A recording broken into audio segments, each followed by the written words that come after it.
इस दुनिया का चाहे कोई भी इंसान हो, महिला हो या फिर पुरुष हो, गरीब हो या अमीर, शादी के बाद उसे अपनी ज़िंदगी में ढेरों सारे बदलाव करने पड़ते हैं। क्योंकि शादी से पहले की ज़िंदगी और शादी के बाद की ज़िंदगी में ज़मीन आसमान का फ़र्क होता है।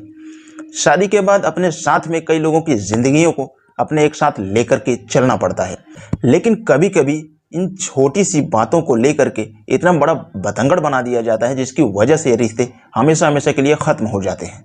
और ये रिश्ते ही नहीं ख़त्म होते बल्कि दो लोगों की ज़िंदगी हमेशा हमेशा के लिए बर्बाद हो जाती है। आज की भी कहानी में बिल्कुल कुछ ऐसा ही होता है। एक पति पत्नी शादी करने के बाद अपनी ज़िंदगी बड़े खुशहाल तरीके से जी रहे थे कि अचानक एक दिन उन दोनों के बीच एक छोटी सी बात को लेकर के इशू हो जाता है।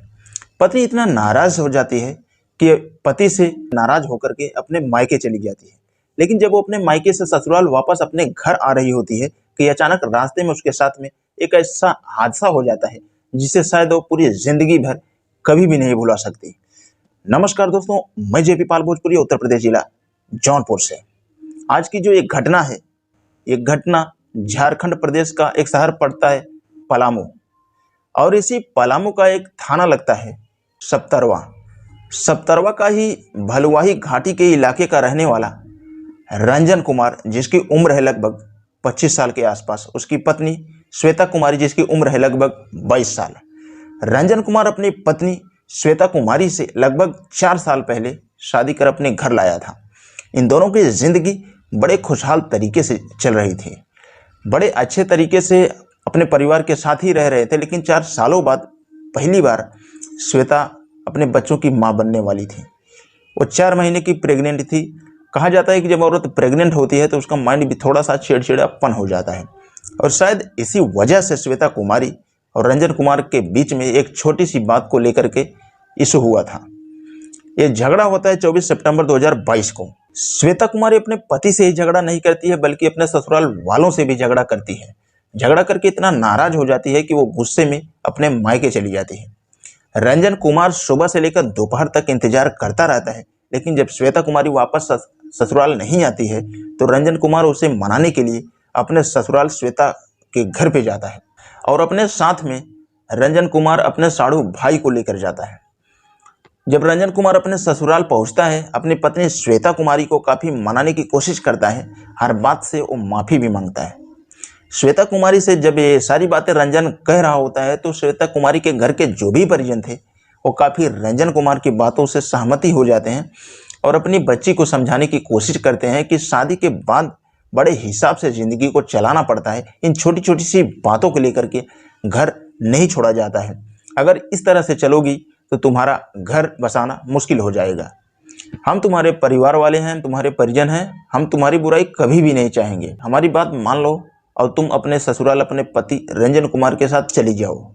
श्वेता कुमारी भी अपने घर परिवार वालों की बात मान जाती है और रंजन कुमार के साथ वापस अपने घर अपने ससुराल आने के लिए रेडी हो जाती है। रंजन कुमार अपने बाइक पे अपने साड़ू भाई को और अपनी पत्नी श्वेता कुमारी को बैठा करके अपने ससुराल से रवाना होता है 24 सितंबर 2022 को शाम के समय।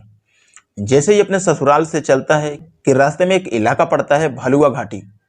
बड़ा सुनसान जगह होता है कि अचानक इनके सामने 6 बदमाश आकर के इनका रास्ता रोक लेते हैं और फिर रंजन कुमार के बाइक को और उसके मोबाइल जो भी कुछ पैसे थे उसे छीन लेते हैं ये लोग।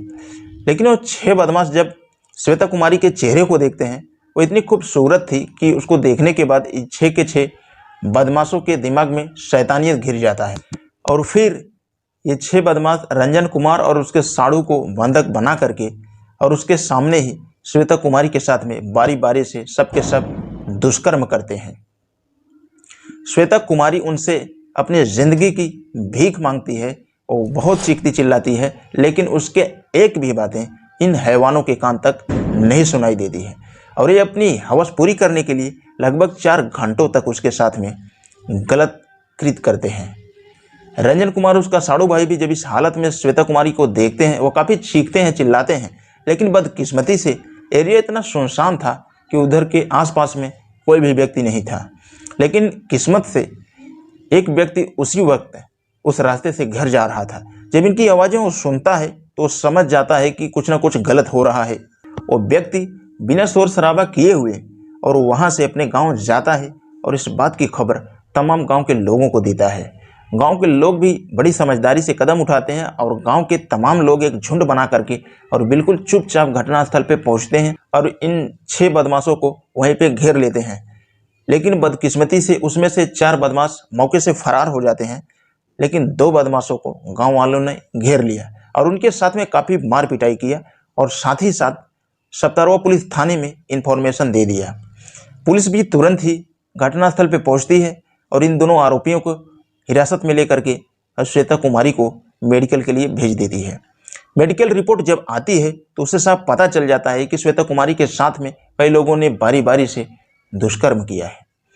पुलिस इन 2 आरोपियों की मदद से उन बाकी 4 लोगों को तुरंत अपने हिरासत में लेती है और फिर इन 6 आरोपियों को गंभीर धाराओं में मुकदमा दर्ज करके जेल भेज दिया है। पुलिस से जब पूछताछ की गई कि क्या श्वेता कुमारी के पेट में जो 4 महीने का बच्चा था उसमें कोई दिक्कत है, तो पुलिस ने साफ मना कर दिया कि श्वेता कुमारी की जो गर्भवती है वो नुकसान हुआ है या नहीं, इसकी हम खुलासा अभी नहीं कर सकते हैं। लेकिन जब घर के परिजनों ने श्वेता कुमारी से बात किया तो श्वेता कुमारी इस डर से इतना काफ़ी सहम चुकी थी कि वह कुछ बोल ही नहीं सकती और सिर्फ रो रही थी। देखना अब ये है कि आखिरकार कब वो इस हादसे से बाहर निकलती है। वो सिर्फ एक ही बात कहती है कि काश मैं अपने घर परिवार वालों से, अपने ससुराल वालों से झगड़ा करके अगर मैं वापस अपने मायके नहीं आती तो शायद इस तरह का गलत कृत्य मेरे साथ में नहीं होता।